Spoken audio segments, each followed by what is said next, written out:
मेरे प्यारे साथियों, आप सभी का स्वागत है आपके अपने YouTube channel tricky number one में। तो आज की इस वीडियो में हम लोग बात करने वाले हैं आपकी जो सामान्य हिंदी है लूसेंट उसके बारे में। बिल्कुल बेसिक्स है इसमें, ठीक है, क्योंकि आप लोगों की कमेंटें आ रही थी कि सर हिंदी को स्टार्ट कीजिएगा, लेकिन बिल्कुल बेसिक्स है, क्योंकि मैंने आप लोगों को एक दो प्रैक्टिस सेट भी दिए थे, ठीक है। तो मैंने प्रैक्टिस सेट को थोड़ा रोका है यहाँ पर, और मैं आपके लिए स्टार्ट करूँगा यहाँ पर हिंदी को बिल्कुल ही बेसिक से। तो आज का हमारा टॉपिक रहने वाला है आपका वर्णमाला, ठीक है। तो इससे स्टार्ट करते हैं यहाँ पर। देखिए, एक एक पॉइंट को हम लोग सही से पढ़ते हुए चलेंगे, ठीक है, क्योंकि क्वेश्चन इन्हीं पॉइंटों से ही आता है। कैसे, देखो सुनो। सबसे पहले आप लोग यहाँ पर क्वेश्चन है आपका कि भाषा संस्कृत के भाष शब्द से बना है। ये भी क्वेश्चन आया हुआ है कि भाषा जो है वो संस्कृत के किस शब्द से बना है, तो संस्कृत के भाष शब्द से बना है, ठीक है। आगे की भाष का अर्थ है बोलना, ठीक है, ये नहीं आता है। फिर भाषा की सार्थक इकाई है वाक्य। ये क्वेश्चन कि भाषा की सार्थक इकाई क्या है, तो भाषा की सार्थक इकाई है वाक्य। वाक्य से छोटी इकाई क्या है, उपवाक्य। मतलब पहले क्या है, वाक्य, वाक्य से छोटा उपवाक्य, और उपवाक्य से छोटी इकाई क्या है, पदबंध। क्या है, पदबंध। पदबंध से छोटी इकाई है आपकी पद या शब्द, और पद से छोटी इकाई है आपकी अक्षर, और अक्षर से छोटी इकाई आपकी ध्वनि या वर्ण, ठीक है। तो ये चीज यहाँ तक आपको तैयार करनी है। फटाफट से फिर से एक बार इसको रिवाइज करते हैं हम लोग कि देखिए, लिखा हुआ है कि भाषा जो है वो संस्कृत के भाष शब्द से बना है। भाष का अर्थ है बोलना, ठीक है। साथ में ही आप लोग उसको दो तीन वीडियो को देख लें तो आपको बिल्कुल माइंड में सेट हो जाएगा ये चीजें। भाषा की सार्थक इकाई आपकी है वाक्य। वाक्य से छोटी इकाई आपकी है उपवाक्य, और उपवाक्य से छोटी इकाई है आपकी पदबंध। पदबंध से छोटी इकाई है आपकी पद, और पद से छोटी इकाई है अक्षर, और अक्षर से छोटी इकाई आपकी है ध्वनि, ठीक है। इन्हीं से क्वेश्चन भी आता है, क्योंकि काम की चीजों पर ही हम लोग यहाँ पर बात करेंगे। अब देखिएगा, वर्ण वाला स्टार्ट होता है आपका अल्फाबेट। तो देखिए, पहले वर्ण क्या होता है, पहले हम लोग वर्ण के बारे में जानेंगे कि वर्ण आखिर होता क्या है, ठीक है। तो भाषा की सबसे छोटी इकाई ध्वनि है। इस ध्वनि को वर्ण कहते हैं। अभी आपने पढ़ा था यहाँ पर, देखिएगा कि सबसे छोटी इकाई क्या है, वर्ण है, पढ़ा था, या ध्वनि। तो बस वही बात आ गई है यहाँ पर, वर्ण या ध्वनि। यहाँ पे लिखा हुआ है, इसको फिर एक बार गौर करिएगा आप लोग कि भाषा की सबसे छोटी इकाई ध्वनि है। इस ध्वनि को वर्ण कहते हैं। पता चल गया वर्ण किसे कहते हैं, कि भाषा की जो सबसे छोटी इकाई है इसे हम लोग ध्वनि कहते हैं, और ध्वनि या वर्ण बात एक ही है। और वर्णमाला आखिर अल्फाबेट क्या कहलाता है, तो वर्णों के व्यवस्थित समूह को वर्णमाला कहते हैं। जैसे अगर वर्ण को व्यवस्थित ढंग से सेटल कर दिया जाए तो वह क्रम क्या कहलाता है, एक वर्णमाला कहलाता है, ठीक है। अब जैसे यहाँ पे लिखा हुआ है कि हिंदी मानक हिंदी वर्णमाला, इसको समझते हैं पहले कि मूलतः हिंदी में उच्चारण के आधार पर 45 वर्ण, जिसमें आपके 10 स्वर और 35 व्यंजन, एवं लेखन के आधार पर 52 वर्ण, जिसमें आपके 13 स्वर और 35 व्यंजन, 4 संयुक्त अक्षर हैं। Clear point. अगर आपसे क्वेश्चन पूछ लिया जाता है कि हिंदी में उच्चारण के आधार पर कितने वर्ण हैं, तो 45 वर्ण हैं, ठीक है। 45 वर्णों में क्या क्या शामिल है, तो आपके 10 स्वर शामिल हैं और 35 व्यंजन शामिल हैं। और अगर पूछ लिया जाता है कि लेखन के आधार पर कितने वर्ण हैं, तो है 52, जिसमें 13 स्वर हैं, 35 व्यंजन हैं, 4 संयुक्त व्यंजन हैं। क्लियर हुई बात, ये बात तो क्लियर हुई होगी आप लोगों को। अब देखेंगे स्वर कौन कौन से हैं, इसको भी समझना है। देखो, उच्चारण के स्थान आधार पर कितने हैं, स्वर 10 हैं। कौन कौन से 10 हैं उच्चारण के आधार पर, देखो, आ ई उ ए ओ आ, ये उच्चारण के आधार पर हो जाएंगे 10। बचे हुए आपका रिर अंग आ, ये क्या हो जाएंगे आपके, ये आपके हो जाएंगे लेखन के आधार पर मिलाकर, ठीक है, 13 स्वर। तो देखिएगा 10 जो है आपके कैसे उच्चारण के आधार पर हैं, और 3 आपके और एक्स्ट्रा मिलाएंगे तो मतलब 13 टोटल हो जाएंगे। वो हो जाएंगे लेखन के आधार पर, मतलब लिखते हैं तब 52 अक्षर होते हैं, और जब हम लोग उन्हें उच्चारण करते हैं तो सिर्फ 45 होते हैं। क्लियर हुई बात। अब देखते हैं हम लोग व्यंजन क्या क्या होते हैं। अब देखिए, व्यंजन में आपको सबसे फर्स्ट यहाँ पे क्या दिया गया है, कि देखिए व्यंजन के वर्ग देखिए लिखा हुआ है यहाँ पर कि क्या होता है आपका, का वर्ग है आपका, का वर्ग है, खचा टा ता पा, ये वर्ग दिए गए आपको, ठीक है। ये वर्ग दिए गए हैं। ये का वर्ग में कौन कौन से अक्षर आते हैं? तो का, खा, गा, घा, ड़ा, ये आपके आते हैं का वर्ग में 5 अक्षर। फिर आपका चलता है चा वर्ग। चा वर्ग में चा, छा, जा, झा, वा। फिर आगे टा वर्ग है आपका, तो टा, ठा, डा, ढा, ड़ा। ठीक है, ये 3 ही, ये एक ही 4, तो ये 5 हो जाएंगे। ये क्या हो जाएगा आपका? टा वर्ग। लेकिन यहाँ पे लिखा द्विगुण व्यंजन। ठीक है, ये अड़ा, अढ़ा, ये क्या अड़ा है? अढ़ा। ये आपके दो व्यंजन हो जाते हैं। जैसे आप देखते हैं पढ़ाई, तो इसमें एक्स का यूज करते हैं, बस वही। इन्हें क्या कहते हैं? द्विगुण व्यंजन। अब आपसे क्वेश्चन पूछ सकता है, देखो बहुत इंपॉर्टेंट क्वेश्चन बनता है यहाँ पर कि ये द्विगुण व्यंजन कौन से होते हैं। ऑप्शन दे सकता है आपसे, और आपसे इसके बारे में पूछ सकता है कि द्विगुण व्यंजन कौन से होते हैं। ठीक है, तो द्विगुण व्यंजन कौन से आपके होते हैं? तो अड़ा, अढ़ा, अड़ा, अढ़ा। ठीक है, ये होते हैं आपके द्विगुण। देखिए हर पॉइंट को क्लियर करते हुए चलिएगा, क्योंकि ये चीजें आपके लिए बहुत ज्यादा इंपॉर्टेंट है, इसलिए बिल्कुल बेसिक से ही है। आप चाहे इसका एक नोट्स बना सकते हैं, और चाहे इसको वीडियो को 2-3 बार देख सकते हैं। आपको जैसा सुटेबल लगे वैसा कर लीजिएगा आप। ठीक है, आगे लिखा हुआ है ता वर्ग।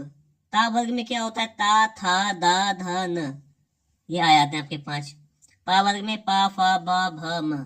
ठीक है, अब देखिए क्वेश्चन बनता है कि अंतःस्थ, कि इनमें से अंतःस्थ व्यंजन कौन सा है?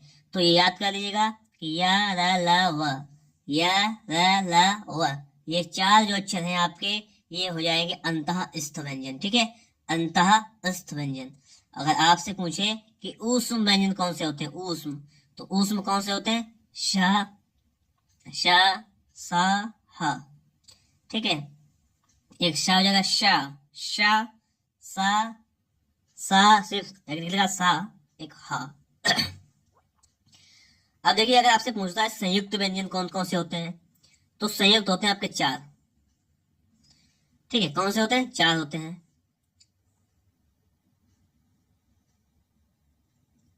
अब 4 कौन कौन से? छ, त, ज्ञ, सा। अगर आपसे पूछे कि जो आपका छ बना हुआ है किससे मिलकर बना होता है, तो ये मिलकर बना था का आधा का प्लस शा, छ हो जाता है। ता मिलकर किससे बना? ता आधा ता, और रा से मिलकर ता बना होता है। और अगर आपसे पूछा जाए कि ये ज्ञ किससे बना होता है, तो आधा जा और यहाँ से बना होता है। और अगर सा पूछा जाए तो सा बना होता है आधा शा और रा से। ठीक है, तो शा बन जाता है इस प्रकार से। तो आप लोगों ने बात को यहाँ पर समझा होगा। ठीक है, हम लोग चलेंगे आगे। संयुक्त व्यंजन समझ लिया है। अब देखिएगा लिखा हुआ है विदेशों से आगत या ग्रहित ध्वनियां, मतलब जो ध्वनियां जो हैं या जो वर्ण है जो विदेशों से भी आगत, मतलब बाहर से आए हुए हैं, जैसे अरबी फारसी से शब्द आए हुए हैं। कैसे पहचानेंगे? देखो अरबी फारसी वाले शब्द पहचानने के लिए बहुत सिंपल सा लॉजिक है हमारा एक, कि देखो कि ये जो नीचे बिंदी आप रखी हुई देख रहे हैं, नुक्ता है ये यहाँ पर, क्या है? एक ये लिखा है तल बिंदु या नुक्ता वाले वर्ण। ये कहाँ से? ये अरबी या फारसी से आए, यहाँ पे लिखा होता है।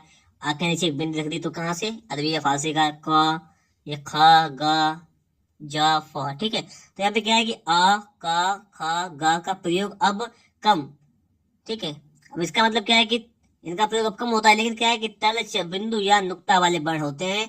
और ये कहाँ से? ये अरबी फारसी का शब्द है।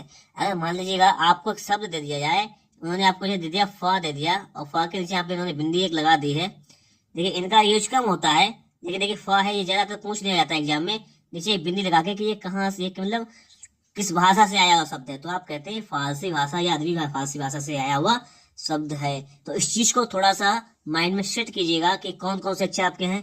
एक बिंदी ध्यान रखना आप लोगों को, एक बिंदी आपकी जो नीचे लगी हुई है, मतलब नुक्ता वाले वर्ण। ठीक है, ये हो जाते हैं आपके यहाँ पर। अगर हम लोग आगे देखें यहाँ पर, दोस्तों समझना आप लोग कि अगर ये अ लिखा हुआ है यहाँ पर, कि अर्धचंद्र बिंदु वाले वर्ण होते हैं अंग्रेजी के। ठीक है, अब देखो नोट में यानी क्या दिया आप लोग इसको समझते हैं हम लोग। यहाँ पर नोट देखिएगा, 3 6 पॉइंट लिखे हैं, इसको देखो। पहला है आपका कि वर्णों की गणना 2 आधार पर की जाती है, उच्चारण के आधार पर और लेखन के आधार पर। बिल्कुल सही पॉइंट है। उच्चारण के आधार पर की गई वर्ण गणना को ज्यादा उपयुक्त माना जाता है। किसके? उच्चारण के आधार पर। अभी मैंने आपको बताया था कि उच्चारण के आधार पर कितने होते हैं? 45 वर्णमाला में होते शब्द अक्षर। और लेखन के आधार पर कितने होते हैं? पता है आपको? बताएंगे कमेंट बॉक्स में। ठीक है, क्योंकि अब आपको ये भी तो पता लगे कि आपने क्या सीखा अभी तक है। तो एक क्वेश्चन बताऊंगा, एक आपको बताना होगा। अगला है कि उच्चारण के आधार पर हिंदी में वर्णों की कुल संख्या कितनी होती है? 47, 47 उच्चारण के आधार पर।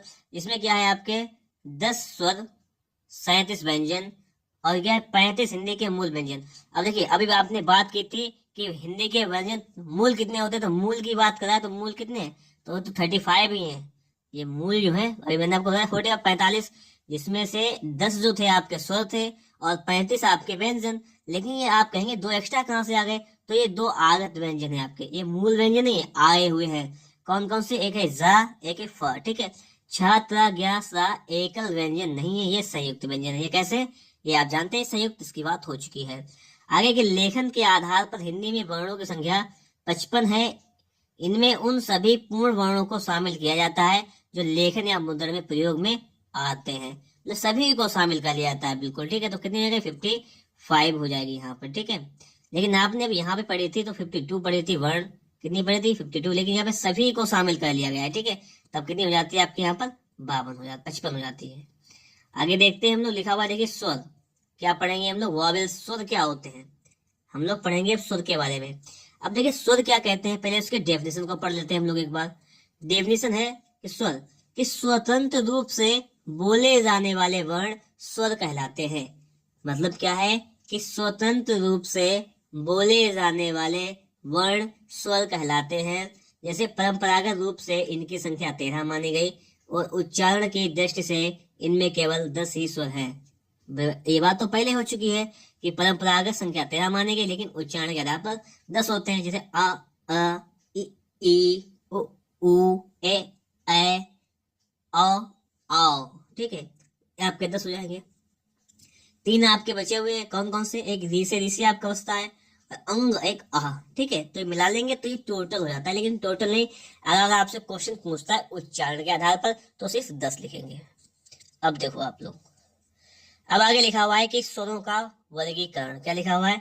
स्वरों का वर्गीकरण, ठीक है। इसको समझो आप लोग। स्वरों का वर्गीकरण में है आपका नंबर 1 है आपका मात्रा या उच्चारण काल के आधार पर। किसके आधार पर? मात्रा या उच्चारण काल, मतलब उच्चारण करने में समय जो लगता है उसके आधार पर स्वर कितने प्रकार के होते हैं।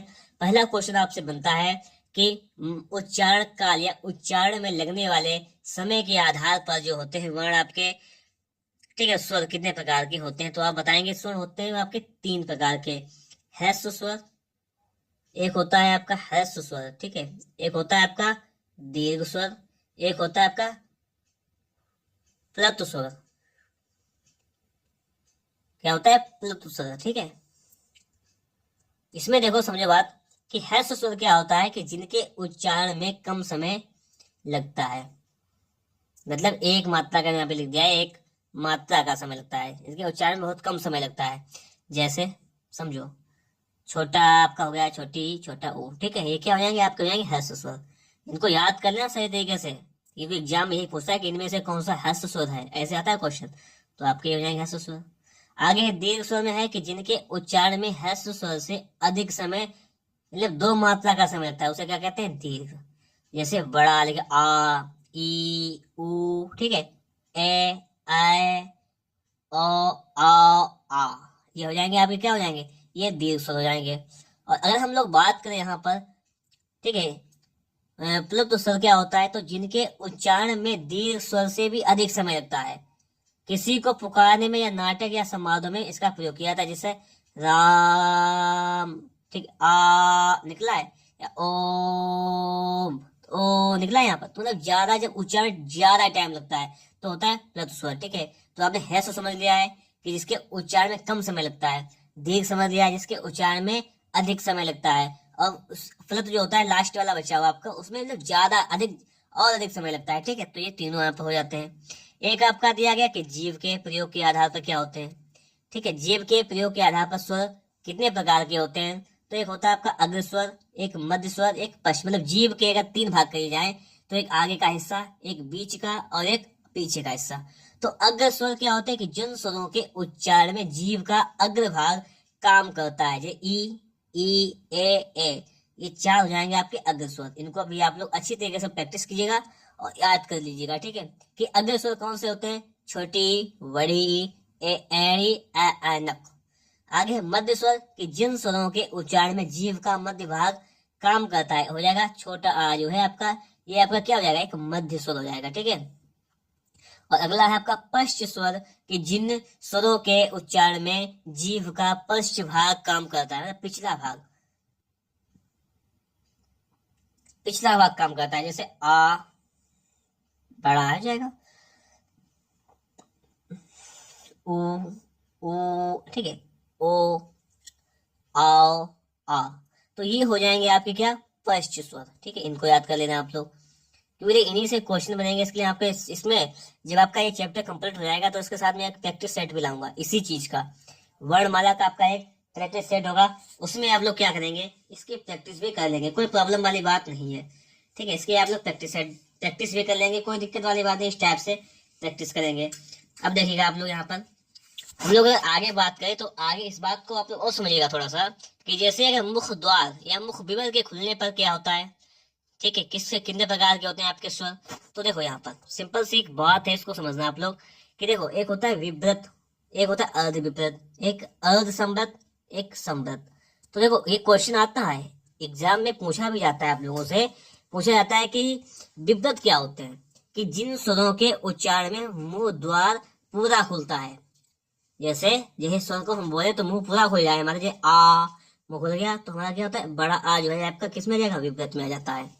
और अगर हम लोग बात करें, यहाँ पर लिखा हुआ है अर्ध विव्रत क्या है, कि जिन स्वरों के उच्चारण में, कि पूछा जाए कि जिन स्वरों के उच्चारण में मुख द्वार आधा खुलता है, मुख द्वार आधा खुलता है, उन्हें क्या कहते हैं, अर्ध विव्रत कहते हैं। जैसे आपका यहाँ पर क्या है कि छोटा है, ऐनक, औरत, आ। तो जिसमें क्या है, मुंह आपका कैसा खुले, मुंह आधा खुलता है, तो ये सब हो जाएंगे आपके आधे मुंह खुलने वाले, कौन से, अ, ए, अ, आ, ठीक है, ये हो जाएंगे आपके अर्ध विव्रत स्वर, क्योंकि इन्हीं से क्वेश्चन बनता है, ये चीज आप लोग ध्यान रखते हुए चलिएगा। एक है आपका अर्ध संवृत, क्या होता है कि जिन स्वरों के उच्चारण में मुख द्वार आधा बंद रहता है, ए, ओ, ठीक है, मुख द्वार आधा बंद रहता है, ये आते हैं आपके अर्ध संवृत में। और संवृत में क्या है कि जिन स्वरों के उच्चारण में मुख द्वार लगभग बंद रहता है, ई ऊ, ठीक है। तो देखिए आप लोग थोड़ा सा बोल के देखिएगा, आपको खुद इस चीज का आभास होगा, हाँ आपका मुंह कितना खुला रहता है, मुंह कितना बंद रहता है, इनको बिल्कुल स्पष्ट रूप से बोलने का प्रयास कीजिएगा। और देखिएगा जैसे अगर आपसे पूछेगा कि विव्रत स्वर कौन सा है आपका, तो आ, इस प्रकार से याद कर लीजिएगा। अर्ध विव्रत में क्या आता है, आ, ए, अ। अर्ध संवृत क्या आता है, ए, ओ। और संवृत में ई ऊ, इस प्रकार से। अब देखिएगा यहाँ पर आपके सामने एक फिगर बना हुआ है, इसको समझिएगा थोड़ा सा। यहाँ पर है कि वर्णों का उच्चारण स्थान, क्या है, वर्णों का उच्चारण स्थान। जैसे अगर यहाँ पे बात की जाए तो आपसे क्वेश्चन किस टाइप से पूछेगा, कि जैसे नासिका या नासिक है, नाक से मतलब नासिका से कौन कौन से या इन शब्दों का उच्चारण स्थान क्या है, ये पूछता है। तो जैसे अंग, ये अड़ा या अड़ा, ठीक है, अड़ा, ये ना मा, ये जो लिखे हुए किससे आते हैं, इनमें नासिका नाक, ठीक है। आगे है दंत मूल, तो ये दंत मूल कौन कौन से होंगे, रा और ला, रा और ला का उच्चारण स्थान क्या हो जाएगा, दंत मूल। ता वर्ग जो है और सा, ये किससे होते हैं, ये दंत, उच्चारण स्थान क्या है, दंत, ता था दा, ये ठीक है। और दांत, दंत प्लस ओष्ठ, ये वाह जो बोला जाता है, इसका उच्चारण स्थान क्या है, वाह। तो दंत प्लस ओष्ठ मिलकर क्या बनते हैं, वाह, ये ध्यान रखना आप लोग। और ऊ और पा वर्ग, ये बोला जाता है ओठ से, पा फा बा, ये सब उसमें ओठ, उच्चारण स्थान क्या हो जाएगा, ओठ, होष्ट। होष्ट प्लस कंठ, मतलब ओठ प्लस गला, कंठ लगता है, तो किसमें, ओ आ, इसमें क्या लगता है, होष्ट प्लस कंठ। आगे मूर्धा, इसमें रिल, टावर्ग और शा, तालु या तालब, ई और चावर्ग या श, इसका उच्चारण क्या हो जाएगा आपका, तालु हो जाएगा, ठीक है। और आगे आपका देखिए, ये आपको देखने में ऐसा लग रहा हो कि बहुत ही कम चीज है, लेकिन नहीं, इसका आप लोग एक स्क्रीनशॉट ले लीजिएगा, बहुत कम की चीज है। कि जैसे अगर आपसे क्वेश्चन पूछता है कि ए और अ, इसका उच्चारण स्थान क्या है? ए का उच्चारण स्थान क्या है? तो कंठ प्लस तालु मिलकर क्या होगा? ए बनेगा आपका। और अगर आपसे पूछा है कि अ छोटा है या बड़ा है, आपका अह का वर्ग ह, इसका उच्चारण स्थान क्या है? तो कंठ है। अब देखो, अगर आपसे क्वेश्चन किया जाए, देखो सोचना आप लोग भी चित्र को देखिए, मैं क्वेश्चन करूंगा। अगर मैं आपसे पूछा कि यहाँ पे पूछ रहा हूँ कि देखिए हा जो है आपका, उसका उच्चारण स्थान क्या है, तो आपके नए तुरंत यहाँ पे जाने चाहिए कि जो हा है इसका उच्चारण स्थान आपका हो जाएगा यहाँ पर क्या हो जाएगा? कंठ हो जाएगा। ठीक है। अगर आपसे पूछा जाए यहाँ पर कि जैसे श, श जो है श, इसका उच्चारण स्थान क्या है, तो आप कहेंगे तालु है। अगर पूछा जाए कि पा, तो क्या हो जाएगा? ओष्ठ हो जाएगा। ला पूछा जाए तो दंतमूल। ठीक है, ये चीज है यहाँ पर क्लियर करनी।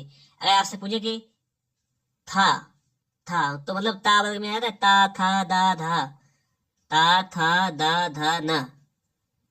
ठीक है, तो जो आ जाता है आपका वो कहाँ तक जाएगा? ये देखिए, ना तो आपका जाएगा नासिका में, तो ता था दा धा, तो ये सब जाएगा इसमें, किसमें? दंत वर्ग में। समझ गए यहाँ पर आप लोग? तो मैंने यहाँ पर आपको समझाने का पूरा प्रयास किया है चीज को, ताकि आप इसको बेहतर ढंग से करने का प्रयास करें। ठीक है, जो भी चीज है उसको थोड़ा सा क्लियर करने की कोशिश किया करो, हर चीज को समझने का थोड़ा कोशिश किया करो, रट्टा मत लगाया करो। ठीक है, और देखते हैं हम लोग आगे भी थोड़ा सा है आपका यहाँ पर कि होठों के स्थिति के आधार पर क्या होता है, इसको देखेगा कि होठ की स्थिति पे एक होते हैं अव्रत मुखी, एक व्रत मुखी। मतलब होठ जो होते हैं बिल्कुल गोल बन जाते हैं, व्रत बन जाता है होठों में, तो व्रत मुखी। और जो व्रत ना बने, जैसे जिन स्वरों के उच्चारण में होठ व्रत मुखी या गोलाकार नहीं होते हैं, उन्हें कहते हैं अव्रत मुखी। जैसे शब्द ध्यान रखिएगा, छोटा आ ई ए। तो इसमें जो है आपका होठ जो है उसकी स्थिति क्या रहेगी? वो मतलब गोल नहीं होंगे, तो ये शब्द आप पे कहलाएंगे अव्रत मुखी कहलाएंगे। ओके, अगला है आपका व्रत मुखी। क्या होता है कि जिन स्वरों के उच्चारण में होठ व्रत मुखी या गोलाकार होते हैं, जैसे उ, ओ, ओ, आ, आ। तो इसमें देखिएगा, आप जब इनके बोल के देखेंगे इन शब्दों को, तो आप वास्तव में इस चीज का आभास करेंगे कि ये जो शब्द है आपके, जो अक्षर लिखे हुए हैं, अक्षर जो वर्ण है आपके, इसमें हमें किसी भी, इसमें जो है जो आप बोलते हैं तो उनके आपके ओंठ गोल हो जाते हैं। ठीक है, तो मतलब अवध नहीं है, ये व्रतमुखी है, जो ओंठ गोल हो जाते हैं। ठीक है, इस चीज का भी आप लोग अनुभव करेंगे, बोल के थोड़ा सा प्रैक्टिस कर लीजिएगा इसकी एक बार। और आगे है यहाँ पे कि हवा या के, यहाँ पे कह रहा है यहाँ पर कि हवा के नाक व मुंह से निकलने के आधार पर, हवा के मुंह व नाक से निकलने के आधार पर भी होते हैं स्वर। तो क्या होता है, देखो यहाँ पर एक होता है निर्नुनासिक या मौखिक स्वर, कि जिन स्वरों के उच्चारण में हवा केवल मुंह से निकलती है, जिन स्वरों के उच्चारण में हवा जो है केवल मुंह से निकलती है, जैसे आ ई आदि, ये शब्द क्या हो जाएंगे आपके? ये हो जाएंगे आपके निर्नुनासिक या मौखिक स्वर। आपसे पूछा कि अगर आप बताइएगा कैसा शब्द है, निर्नुनासिक या अनुनासिक, तो आप बताएंगे कि ये निर्नुनासिक शब्द है।